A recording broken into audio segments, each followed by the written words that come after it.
What we saw from both Katrina as well as Sandy in New York was that facilities without cogeneration capability and oftentimes needed to evacuate and were unable to support the patient care needs of their constituents, whereas those who did have cogeneration were able to sustain operations throughout the emergency. CoGen is a natural gas powered reciprocating engine. The manufacturer is Milton-CAT, and what we're doing is we're generating electricity through a natural gas powered engine, and we're reusing the exhaust heat or the waste heat to supplement the heat loops and the hot water systems in the plant. A typical conventional power plant operates at about 35% efficiency. A CoGen system, where you utilize the heat, will operate at about 70% efficient. You know, this is exciting for BMC because, first of all, the CoGen is going to reduce the cost of energy at the hospital.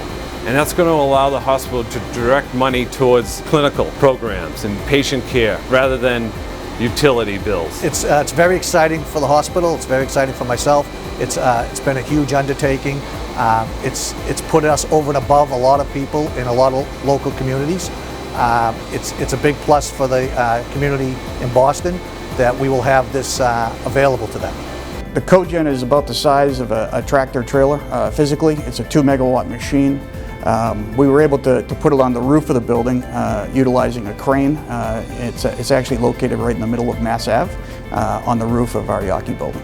However, in an emergency situation, when we were to lose power from the grid, in our case, the CoGen would go offline. The emergency generators, which I'm standing in front of right now, would start within 10 seconds to sustain power to our facility and preserve the safety of our patients. And then following that, we would bring the CoGen back online under a procedure which is known as black start, and we would go into islanding mode, where we'd be completely disconnected from the grid, and we would island and produce our own electricity so that we'd be able to protect our patients throughout the entire duration of an emergency situation where we lost power at the grid. Ultimately, the installation of cogeneration facility here on site is also an investment that will provide a return for Boston Medical Center and saving us about $1.5 million a year in both electrical and heat expense for our facility.